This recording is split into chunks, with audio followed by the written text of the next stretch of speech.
The Whispers of the Velvet Sky, A Lion's Heart. Chapter 1, The Echo in the Empty Room. Gerry stared at the chipped paint on his bedroom wall, a swirling galaxy of peeling blue against a backdrop of faded white. It mirrored the chaos within him, a universe of fractured thoughts and swirling anxieties.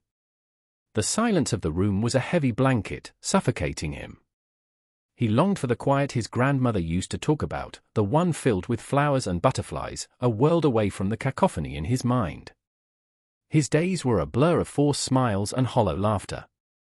He went through the motions, work, social gatherings, even the occasional gym visit, but it all felt like a play he was acting in, a script written by someone else. The real Thomas was hidden, buried beneath layers of self-doubt and a fear that whispered insidious lies in his ear. He remembered his grandmother's voice, a warm melody that could soothe even the most turbulent storms. She used to sing him a lullaby, a strange and wonderful poem about a place of quiet, a velvet sky, and a lion who wasn't afraid of the storm. He hadn't thought about it in years, the memory tucked away in the dusty corners of his mind. He picked up his phone, scrolling aimlessly through social media, a digital void that offered no solace. The curated perfection of everyone else's lives amplified his own sense of inadequacy. He felt like a broken record, stuck on a loop of negative self-talk. You're not good enough. You're a failure. You're alone. He closed his eyes, the image of his grandmother's face flickering in his mind. Her eyes, crinkled at the corners from years of laughter, held a depth of understanding that he rarely encountered in others. He missed her, a deep ache in his chest. He missed her stories, her wisdom, and the unwavering belief she had in him, even when he didn't believe in himself. Chapter 2. The butterflies whisper. The next day, Thomas found himself drawn to the local park, a place he hadn't visited since he was a child. He sat on a bench beneath a sprawling oak tree, its leaves rustling in the gentle breeze, a sound that reminded him of his grandmother's soft sighs. A butterfly, its wings a vibrant tapestry of orange and black, fluttered past him, landing delicately on a nearby flower. He watched it, mesmerized by its effortless grace. It seemed so free, so unburdened. He envied it. He remembered the line from his grandmother's lullaby, flowers and butterflies. He wondered if that place, the place of quiet, was real. Or was it just a figment of his imagination, a comforting fantasy created by a loving grandmother? As he sat there, lost in thought, a small, worn book caught his eye. It was lying on the bench, left behind by someone else. He picked it up, noticing the title, The Courage Within. He hesitated for a moment, then opened it. Inside, a single page was bookmarked. It was a quote by Carl Jung, "The privilege of a lifetime is being who you are." The words resonated with him, striking a chord deep within his soul. He closed the book, clutching it tightly in his hand. It felt like a sign, a whisper from the universe. Chapter 3, The Storm Within. Over the next few days, Thomas found himself drawn to the book, reading and rereading the quote. He started to reflect on his life, on the choices he had made, and the path he had taken. He realized that he had spent so long trying to be someone else, someone he thought he should be, that he had lost sight of who he truly was. He had allowed his fears and anxieties to dictate his life, to build walls around his heart. He had become a prisoner in his own mind, trapped in a storm of negative thoughts. He was the lion in his grandmother's lullaby, but he was a lion in chains, afraid to roar. He started to challenge his negative thoughts, questioning their validity. He began to practice mindfulness, focusing on the present moment, trying to quiet the chatter in his mind. It was difficult at first, like trying to tame a wild beast.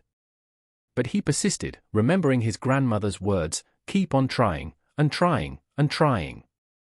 Chapter 4, The Rainbow. After the rain. One rainy afternoon, Thomas found himself back in the park. The sky was a canvas of grey, and the rain fell in sheets, drumming on the leaves of the oak tree. He sat on the bench, the book in his lap, watching the storm rage around him.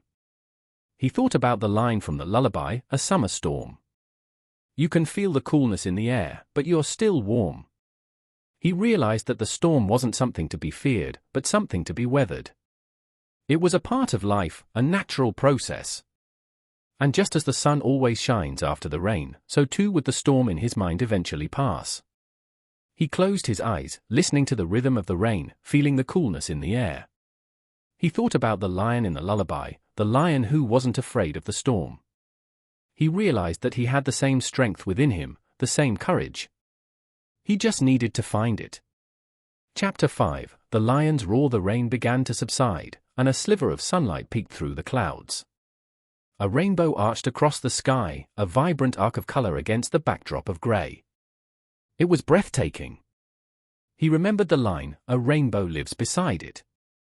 He realized that the place of quiet, the place of flowers and butterflies, wasn't a physical place, but a state of mind. It was the peace that came after the storm, the rainbow after the rain. He opened his eyes, feeling a sense of calm he hadn't felt in years. The storm in his mind had subsided, and the sun was beginning to shine through. He was still the lion, but he was no longer afraid. He was ready to roar. He stood up, feeling a newfound sense of strength and confidence. He walked out of the park, the rainbow guiding his way. He didn't know what the future held, but he knew that he was ready to face it, whatever it may bring. Chapter 6. A letter from the velvet sky. A few weeks later, Thomas received a letter. It was addressed in his grandmother's familiar handwriting. He opened it, his heart pounding in his chest. "My dearest Thomas, if you are reading this letter, it means I have embarked on my own journey to the velvet sky. I want you to know that I am at peace, surrounded by flowers and butterflies, just like in the lullaby.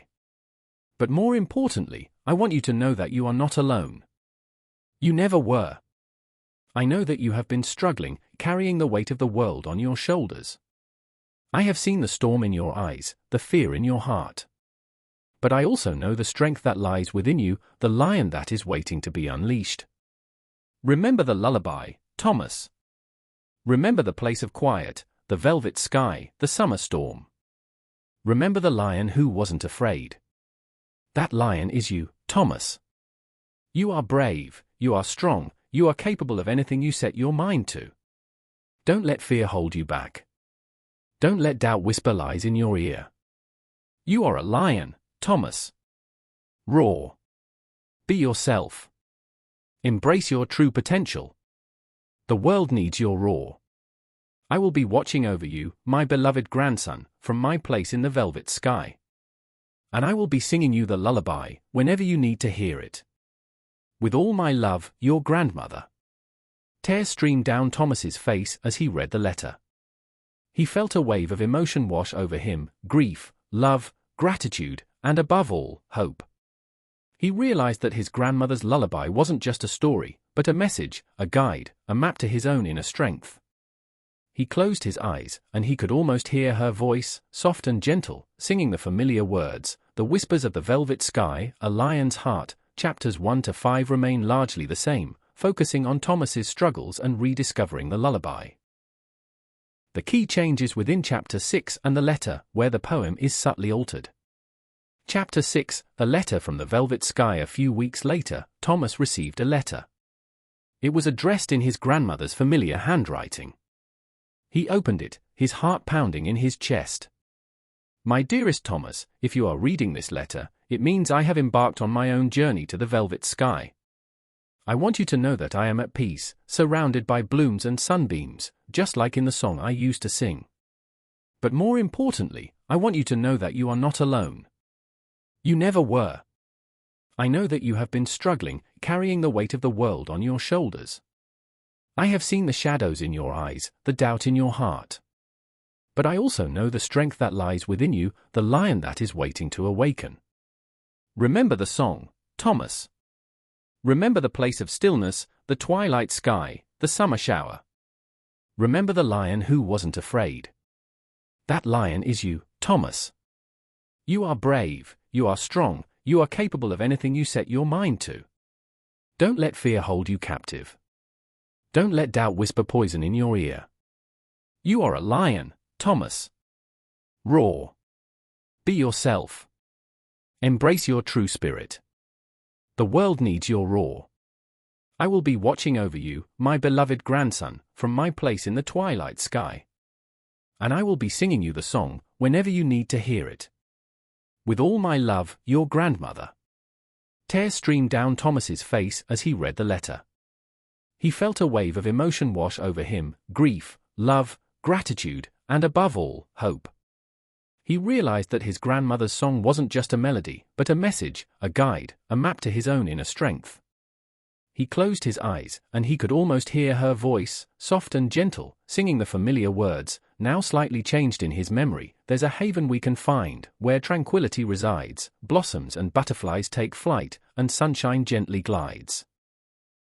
Beneath a twilight's gentle hue, a summer shower may descend, you'll feel the coolness in the breeze, yet warmth your heart will lend.